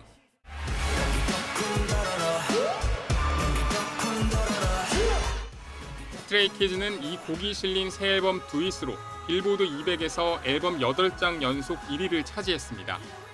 2022년 오디너리를 시작으로 발표한 앨범 모두 이 차트 정상에 오른 겁니다. 테일러 스위프트처럼 통산 1위 앨범 수가 더 많은 솔로 아티스트도 있지만 그룹만 놓고 보면 스트레이키즈가 2000년 이후 최다 기록을 갖고 있습니다. 빌보드는 21세기 그룹 가운데 빌보드 200 최다 1위 기록을 다시 썼다고 설명했습니다. 요즘 말로는 마라맛, 매운맛 같은 초지일관 굉장히 한국적인 짐승들 같은 콘셉트를 이어감으로써 기존의 글로벌 K-팝 밴드들이 K-팝에 열광했던 부분들을 2018년 데뷔한 스트레이키즈는 그룹 내 프로듀싱 팀 스리라차가 이번 앨범 전곡 작업에 참여해 특유의 색깔을 보여줬습니다. 약 8년 정도의 시간 동안 항상 같은 마음으로 같은 자리에서 저희 곁에 스테이 해주셔서 너무너무 감사드리고요. 지금까지 빌보드 200에서 1위를 차지한 비영어권 앨범 30장 가운데 한국어 앨범은 20장. 대중음악 주류 시장에서 K-팝 가수들의 존재감은 압도적입니다. 완성도와 개성으로 무장한 K-팝은 글로벌 음악사의 흐름을 바꾸고 있습니다. YTN 김승환입니다. 네, 스트레이키즈처럼 너무나도 멋진 유명 배우가 연락이 와서 사랑한다고 고백하고 돈을 빌려달라고 한다면 어떻게 하실 건가요? 말도 안 된다고 생각하시겠지만 이런 사기에 속아 넘어가는 일이 잇따르고 있습니다. 화면으로 함께 보시죠. 지난달 26일 외신 보도에 따르면 스위스 출신의 한 여성은 작년 5월 브래드 피트의 매니저라고 주장하는 사람에게 SNS DM으로 브래드 피트와 직접 연락하고 싶냐는 메시지를 받았습니다. 이후 브래드 피트로 가장한 사기꾼이 달콤한 말로 여성의 마음을 흔들었는데요. 당신은 영원히 내 전부야. 하지만 연인 관계는 비밀로 해달라는 이 말과 함께 꽃을 보내기도 했다고 합니다. 이런 비밀스러운 사랑 한동안 계속됐는데요. 지금 사진 보이시죠? 얼굴 전체에 붕대를 한 브래드 피트, 특유의 미소만은 계속 유지하고 있는 것 같은데 이 사진을 보내면서 다쳤다고 치료비를 요구하자 피해 여성은 덜컥 1억 8천만 원을 송금해버립니다. 뿐만 아니라 프랑스 출신의 한 인테리어 디자이너도 브래드 피트 사칭범에 속아 무려 약 14억 원을 보낸 걸로 드러났고 결국 남편과도 이혼한 것으로 전해졌습니다. 이 같은 일은 결코 남의 나라만의 얘기가 아니죠. 최근 국내에서도 배우 이정재 씨를 사칭한 로맨스 스캠의 일당이 50대 여성에게 접근해 5억 원가량을 가로챈 사건이 발생했는데요. 일당은 AI로 이정재 씨의 사진을 만들어 SNS로 보내는가 하면 가짜 운전면허증을 보내 신뢰를 쌓은 뒤 팬미팅 VIP 카드 발급비 명목 등으로 6개월간 무려 5억 원을 갈취한 것으로 알려졌습니다. 네, 12월의 첫날 연말의 시작답게 훈훈한 소식도 전해드려야죠. 우리나라를 찾는 손님들이 가장 처음 또 마지막으로 오가는 곳이 바로 공항인데요. 이 공항에 놓인 모금함에 국경을 초월한 따뜻한 마음이 발견돼 화제입니다. 함께 보시죠. 화면 속 수많은 세계 각국 동전들 가운데 5만 원권 심사임당 다발이 유독 눈에 띄죠.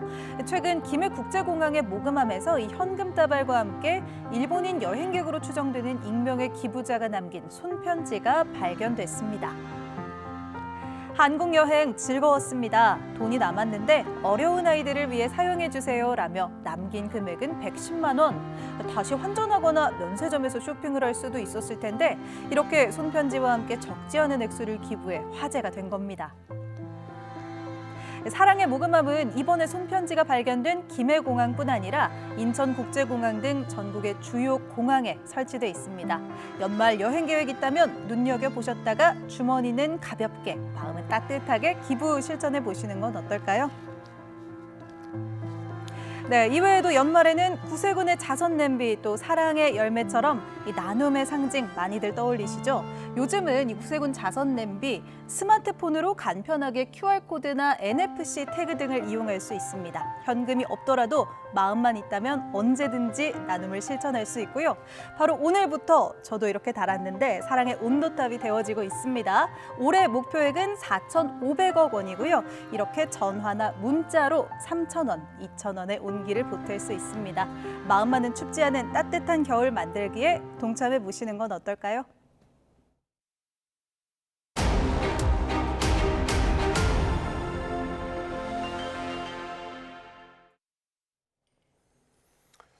홍콩 아파트 화재 참사의 사망자가 151명으로 늘었습니다. 자칫 추모 열기가 반중 시위의 불씨가 될까 선동 혐의로 체포되는 사례도 잇따랐습니다. 베이징에서 강정규 특파원입니다. 어둠 속에서 손전등을 비춘 곳마다 온통 검게 그을렸습니다. 살림살이 대부분은 형체를 알아볼 수 없게 녹아내려 잿더미로 변했습니다. 홍콩 매체들이 공개한 참사 현장 내부 수색 영상입니다. 이튿날 현지 경찰도 감식 반원들이 아파트 안에서 촬영한 사진을 공개했습니다. 이어 보수공사용 비계를 덮는 그물망이 안전규정을 충족하지 못했다는 발표도 나왔습니다. 처음 화근으로 지목된 대나무 틀이 아니라 중국산 값싼 그물망이 문제였다는 지적과 같은 맥락입니다.以每卷54蚊買咗2300卷，但係呢批嘅防護網係未達防阻燃嘅標準嘅。 사망자 수는 갈수록 늘어가는 가운데 경찰의 화재 책임 수사에 더해 반부패 당국에 붙잡힌 관계자들도 늘고 있습니다. 대중의 증오를 선동한 혐의로 체포되는 사례도 잇따랐습니다. 책임 규명과 제도 개선을 촉구하며 온라인 청원을 주도한 대학생이 시작이었습니다. Actually, Hongkongers are united in grief, we're united in anger. Of course, we think that all of our demands are really should be like tolerated by the law. 홍콩 보안 당국은 불순 세력의 반역적 언행과 분열 선동에 현혹되지 말라는 경고 성명을 올렸습니다. 홍콩 최악의 참사로 기록된 아파트 화재는 꺼졌지만 2019년 반중 시위 때처럼 민심의 불길이 다시 타오를까 정치적 진화에 나선 셈입니다. 베이징에서 YTN 강정규입니다. 일본이 남중국 해에서 필리핀과 연합훈련을 진행했습니다. 다카이치 총리의 타이완 유사시 발언 이후에 중국의 무력 시위가 이어지고 있는데요. 이에 대한 맞대응 차원으로 풀이됩니다. 도쿄에서 김세호 특파원의 보도입니다. 지난달 29일 일본 해상자위대가 필리핀 군과 함께 남중국 해에서 연합전술훈련을 실시했습니다. 훈련에는 일본 해상자위대 호위함과 필리핀군의 프리킷함, 해상 초계기 등이 참가했습니다. 우리군의 합동참모본부에 해당하는 일본 통합망료 간부는 이번 훈련이 항행과 비행의 자유를 지지함과 동시에 유엔 해양법 협약에 반영된 해상에서의 권리를 존중하는 활동이라고 강조했습니다. 특히 이번 훈련은 다카이치 일본 총리가 타이완 유사시 개입 시사 발언 이후 중국이 일본과 인접한 해역에서 잇따른 실탄 사격 훈련 등 무력 시위를 확대하는 과정에서 진행됐습니다. 이 때문에 중국의 군사 행동에 대한 맞대응 성격으로 풀이됩니다. 앞서 고이즈미 방위상은 지난달 22일에서 23일 타이완과 인접한 이시가키 섬 등을 찾아 미사일 배치 계획을 직접 밝히기도 했습니다. 現在配備に向けた準備を着実に進めているところであり、具体的な配備時期が見通せるようになりましたら、地元の皆様にしっかりとお示しをしたいと考えています。 일본은 또 중국과 영유권 갈등을 빚는 필리핀에 지대공 미사일과 호위함 수출도 추진하는 것으로 알려졌습니다. 이런 가운데 중국은 일본 여행과 유학 자제 권고, 중국 내 일본 가수의 콘서트 취소 등 보복 조치를 이어가고 있습니다. 심지어 최근에는 공연 중이던 일본 가수가 갑자기 무대에서 쫓겨나듯 퇴장한 사례는 중국 내 한일령을 상징적으로 보여주고 있습니다. 중일 갈등이 가라앉을 기미를 보이지 않고 있는 가운데 군사적 맞대응까지 이어지면서 지역 긴장이 더욱 고조되고 있습니다. 도쿄에서 YTN 김세호입니다. 국토부 산하 항공철도사고 조사위원회가 제주항공 참사 중간조사 발표격인 공청회를 오는 4일부터 진행합니다. 초반부터 졸속 조사를 우려했던 유가족들은 항철위의 독립을 애타게 요구했고 공청회 강력 저지에 나설 것을 예고했습니다. 보도에 차유정 기자입니다. 제주항공 여객기 참사 유가족들이 대통령실 앞에서 기자회견을 열었습니다.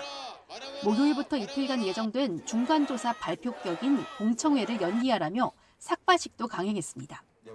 국토부 소속 항철위의 엉터리 셀프조사 즉각 중단하라! 이른바 셀프조사에 대한 우려는 초반부터 컸습니다. 콘크리트 둔덕 등 사고 핵심 원인을 규명하려면 국토부를 조사해야 하는데 조사 주체인 항공철도사고조사위원회가 국토부 소속인 만큼 신뢰성이 떨어진다고 유가족들은 외쳤습니다. 항철위를 독립시키는 내용의 법안도 발의된 상태지만 심사가 마냥 지연되고 있는 상황. 졸속 공청회를 강행하겠다고 나섰습니다. 1년 동안 항철위는 우리의 공개 정보 요구에 단 한 번도 성실히 답하지 않았습니다. 국회도 정부도 외면했습니다. 앞서 지난 7월 항철이가 무안고강에서 하려 했던 엔진 조사 브리핑도 유족들 반발로 무산된 바 있습니다. 항철이는 조종사가 손상이 덜한 엔진의 시동을 껐다는 중간 조사 결과를 먼저 전달했는데 유가족들은 명확한 근거도 없이 조종사 잘못으로만 몰아가고 있다며 거세게 반발했습니다.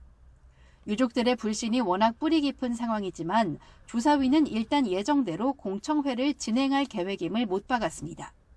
조류 충돌 영향과 공항 분덕에 대한 연구 용역 분석 결과 항공기에 기록된 데이터 기반의 분석 내용을 공개할 예정입니다. 항철이는 공청회가 최종 결론을 발표하는 자리가 아니라 조사 진행 상황을 공유하고 기술적 사항을 점검받기 위한 과정이라고 강조하고 있지만 졸속 조사를 우려하는 유가족들이 강력하게 저지하겠다고 예고한 상황에서 이번 공청회 역시 파행될 가능성도 작지 않아 보입니다. YTN 차유정입니다. 양평 공무원 사망 사건과 관련해 국가인권위원회가 김건희 특별검사팀의 수사관 1명을 직권남용 혐의로 고발했습니다. 국가인권위원회는 오늘 전원위원회를 열고 양평군 단월 면장 사망 사건에 대한 인권침해 직권조사 결과를 의결하고 이같이 밝혔습니다. 또 팀장을 포함한 나머지 수사관 3명에 대해서는 검찰에 수사를 의뢰하고 국회의장에게는 향후 특검법을 제정할 때 수사 과정에서 인권 보호 규정을 지키도록 하는 조항을 담을 것을 권고했다고 말했습니다. 경찰이 더불어민주당 장경태 의원의 성추행 의혹 관련 영상을 확보해 분석 중이라고 밝혔습니다. 서울경찰청 관계자는 오늘 기자간담회에서 식당에서 촬영된 내부 영상 일부를 제출받았고 추가 자료를 확보하고 있다고 말했습니다. 또 동석자에 대한 조사를 조율하고 있다며 고소인 조사 일정에 대해서는 말하기 어려운 단계라고 했습니다. 광주 서구에서 사기 혐의를 받는 40대 남성이 검찰의 체포영장 집행 과정에서 도주했습니다. 검찰은 전국 경찰청에 공조 요청을 하고 도주 남성을 쫓고 있습니다. 오선열 기자입니다. 숙박업소 입구에서 검은색 SUV 차량이 빠르게 튀어나옵니다. 골목으로 도주한 차량을 남성이 뒤쫓다 이내 포기합니다. 오전 10시 10분쯤 광주 서구의 한 번화가에서 피의자 46살 남성 A씨가 도주하는 모습입니다. 회장한 남자네. 체포영장하고 데리고 와서 대회 타고 왔는데 검찰은 특정경제범죄 가중처벌법상 사기 혐의를 받는 A씨를 잠복 수사를 통해 숙소 6층에서 붙잡았습니다. 1층으로 내려온 A씨는 짐을 챙기겠다고 말한 뒤 수사관들의 감시가 소홀한 틈을 타 그대로 차를 타고 달아났습니다. 당시 체포 현장에는 수사관 3명이 있었는데도 피의자 1명이 도주하는 것을 막지 못했습니다. 이 과정에서 도주 차량을 막던 수사관 1명은 다친 것으로 알려졌습니다. 나는 차가 보니까 막았는데 밀어본 거야. 다쳐가지고 차는 도망갔고. 당시 검찰은 A씨에게 수갑을 채우지 않았던 것으로 파악됐습니다. 체포영장 집행 과정에서 A씨를 놓친 검찰은 10여 분 뒤 전국 각 경찰청에 공조를 요청했습니다.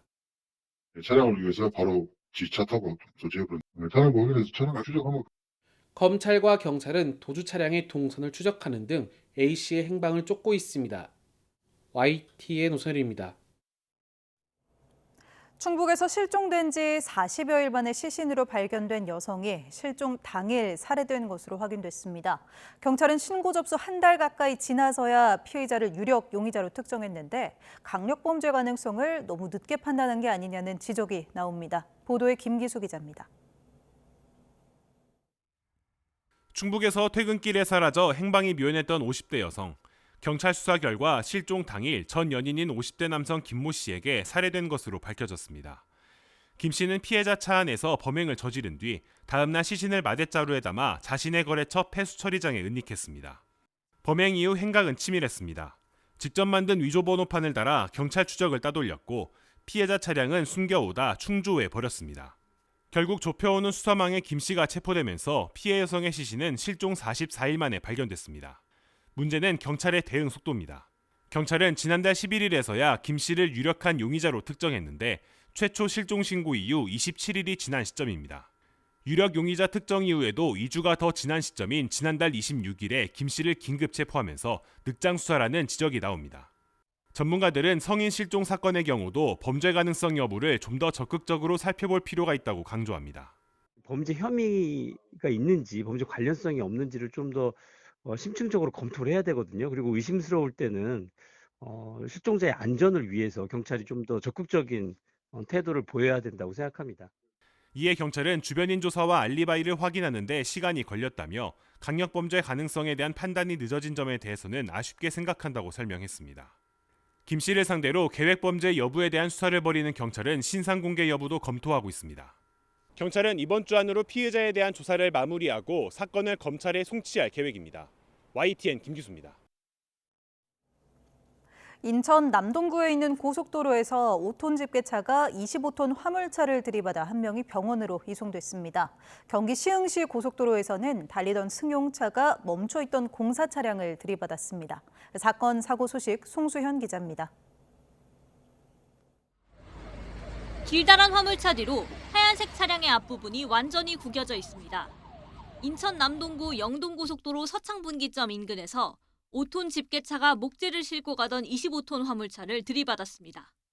이 사고로 집게차 운전자인 60대 남성이 다리골절상을 입고 병원으로 옮겨졌고 사고 직후 30여 분간 인근 교통이 통제됐습니다. 검은색 승용차 앞부분이 도로공사 트럭 바퀴에 완전히 깔렸습니다. 본이 단 차량 엔진룸이 훤히 들여다보이고 부품들은 바닥 여기저기에 튀어 있습니다.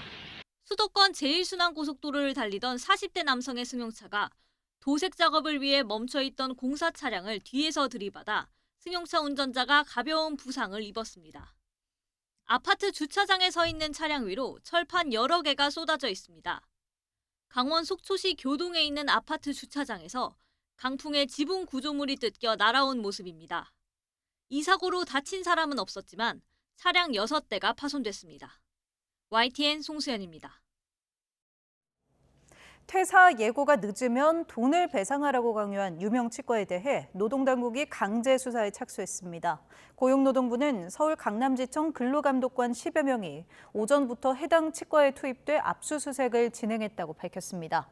노동부 관계자는 해당 치과를 대상으로 진행한 특별감독에서 사용자 측이 직원에 대해 근로계약 불이행에 대한 배상을 강제한 위약 예정 불법 행위가 확인됐다고 밝혔습니다.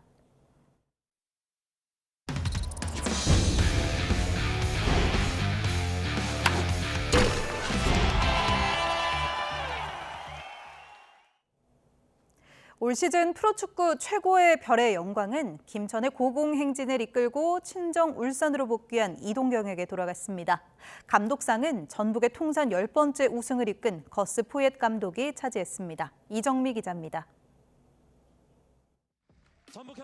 올 시즌 K리그 최고의 별은 울산 이동경이었습니다. 울산 HD 이동경. 감독과 주장, 미디어 투표에서 과반을 득표해 2위 박진섭을 18%포인트 차이로 눌렀습니다. 이동경은 올 시즌 김천 소속으로 34경기에 출전해 13골에 11개 도움을 올리며 팀을 3위로 끌어올렸습니다. 10월 말 전역한 뒤 울산으로 복귀해 2경기에서 도움 1개를 추가했습니다. 이동경은 올 시즌을 9위로 마친 울산 소속으로 MVP가 돼 역대 최저 순위팀 MVP라는 달갑지 않은 기록도 남겼습니다. 숨 고르고 다시 한번 더 높은 곳을 위해서 겸손하고 성실하게 올라가도록 하겠습니다. 감독상은 부임하자마자 팀을 우승으로 이끈 전북 거스 포옙 감독에게 돌아갔습니다. 포옙 감독은 지난 시즌 리그 10위에 그쳐 승강 플레이오프까지 치르는 수모를 당한 전북의 극적인 부활을 이끌었습니다. But my biggest achievement it was to convince the players that it was a way to change what happened the previous year. 이 밖에 올 시즌 최고의 활약을 펼친 신인에게 주어지는 영플레이어상은 강원 이승원이 차지했습니다. YTN 이정미입니다. 프로축구 대구가 10년 만에 결국 2부 리그로 내려앉았습니다. 지난해부터 강등 조짐이 보이긴 했는데 대구 공격을 이끈 세징야에 절대적으로 의존한 게 결국 한계였습니다. 보도에 이대건 기자입니다. 올 시즌 K리그1 최종전 종료 휘슬이 울리자 배구 선수들도 울고 팬들도 울었습니다. 김병수 감독도 얼굴을 감싸 안으며 많이 괴로워했습니다. 그만큼 10년 만의 강등 충격은 컸습니다. 배구는 2021 시즌 K리그1 3위, FA컵 준우승, 아시아 챔피언스리그 16강이란 최고의 성적을 냈습니다. 중심엔 배구의 왕으로 불리는 세징야가 있었습니다. 2017년부터 매해 두 자릿수 공격 포인트를 올리며 콤비 에드거와 함께 배구의 공격을 전담했습니다. 지난 시즌 강등 위기에서 구해낸 것도 세징야였습니다. 안녕하세요. Somos famílias, somos família e conseguimos juntos permanecer na K-League 1. 감사합니다. 최종전에서도 후반 추가 시간 극적인 동점골을 뽑아내 홈구장을 들썩이게 했습니다. 마지막까지 만 36살 노장 세징야에 절대적으로 의존한 게 배구의 현실이었습니다. 이번 최종전을 앞두고 김병수 감독은 이렇게 강조했습니다. 내가 잘하겠다고 생각하는 순간 못하는 거야. 그 10분간 리듬을 타야 된다고. 근데 그 10분 안에 자기 리듬이 깨지면 종일 힘들다고. 하지만 6분 만에 두 골이나 내주고 무너지면서 축구는 절대 혼자 하는 스포츠가 아니란 걸 배구가 다시 한번 보여줬습니다. 강등이 확정된 뒤 배구 구단은 시스템 전반을 재검토하겠다는 입장을 전했습니다. YTN 이덕훈입니다. 가까스로 프로축구 1부 리그에 잔류한 울산에서 신태용 전 감독의 폭행 논란이 불거진 가운데 신 감독이 처음으로 입장을 밝혔습니다. 신태용 감독은 K리그 시상식장에 등장해 폭행 여부를 묻는 취재진에게 정승현 선수와 오랜만에 한 팀에서 만나 반가운 마음에 장난을 쳤다면서 표현이 좀 과했다면 미안하다고 말했습니다. 신 감독의 얘기 직접 들어보겠습니다. 진짜 몇 년 만에 같이 한 팀에 진짜 이렇게 만나다 보니까 내가 좀 표현하는 게 가했다. 그 부분에 대해서는 좀 성인한테 미안하게 생각한다. 성인이가 좀 그게 기분 나빴다면, 진짜 미안하게 생각한다, 그거는. 만약 막 폭행이 있었으면 저는 감독 안 한다니까요. 그럼 폭행이나 폭언을 했으면 저는 감독 안 합니다. 성인이가 만약 그렇다면 성인한테 미안하다고 내가 사과해야 되겠죠. 그 부분에 대해서 내가 좀 가야지 않았나 생각합니다. 미국 프로야구 진출을 노리는 키움 송성문이 2025 한국 프로야구 선수협회 시상식에서 대상격인 올해의 선수상을 받았습니다. 송성문은 올해의 선수상과 삼루 수상 등 2개 부문 수상자로 선정됐습니다. 송성문은 올해 정규 시즌 144경기 모두 출전해 타율 3할 1푼 5리에 26개의 홈런과 90타점 등을 기록하며 최고의 한 해를 보냈습니다. 쇼트트랙 대표팀 임종원과 김길리 선수가 월드투어에서 나란히 금메달을 목에 걸었습니다. 임종원은 네덜란드에서 열린 쇼트트랙 월드투어 4차 1000m에서 1분 25초 877의 기록으로 우승했습니다. 1차 대회 남자 1500m에 이어 월드투어 개인전으로는 두 번째 금메달입니다. 여자 1500m에서는 김길리가 캐나다의 코트니 사로를 제치고 2분 25초 306의 기록으로 금메달을 따냈습니다. 김길리는 최민정이 아웃코스로 역전을 노리는 사이 인코스에 나서며 단숨에 선두로 올라섰고 최종 1위로 결승선을 통과했습니다. 최민정은 3위로 동메달을 차지했습니다. 여자 프로농구 하나은행이 BNK를 두르고 공동 선두로 올라섰습니다. 하나은행은 부천체육관에서 열린 홈경기에서 BNK를 60대 49로 제압했습니다. 지난이 20점에 11리바운드를 기록하며 펄펄 날았고 지난 시즌 BNK에서 뛴 사키도 14점에 7리바운드를 올리며 친정팀의 비수를 꽂았습니다. 우리나라 근대 5종의 첫 올림픽 메달리스트 전웅태가 국가대표를 복귀해 아시안게임 3연패에 도전합니다. 지난 2021년 도쿄올림픽에서 한국 근대 5종 사상 처음으로 메달을 딴 전웅태는 파리올림픽에서 6위에 머문 뒤 지난해 국가대표 선발전에 나서지 않았습니다. 올해 다시 대표 선발전에 출전한 전웅태는 1차, 2차 선발전 합산 1위로 태극마크를 되찾으며 2018 자카르타 팔렘방, 2023 항저우 대회에 이어 아시안게임 3연패에 도전할 수 있게 됐습니다.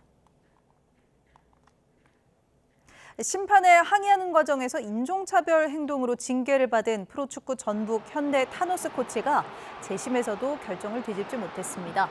프로축구연맹은 타노스 코치 징계에 대한 전북 구단의 재심 신청을 전원 일치 의견으로 기각하고 눈에 양쪽 검지 손가락을 갖다 대는 행동은 동양인 비하 제스처로 보인다며 상벌위 결정을 유지했습니다.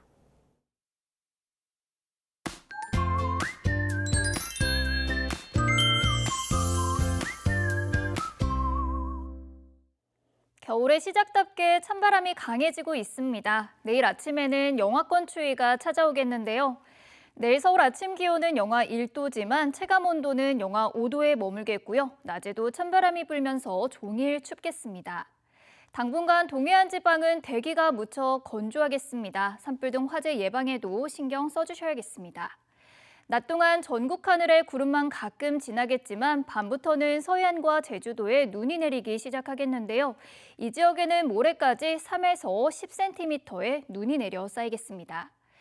내일 아침 기온 살펴보겠습니다. 서울이 영하 1도, 대구는 1도, 부산은 5도로 출발하겠고요.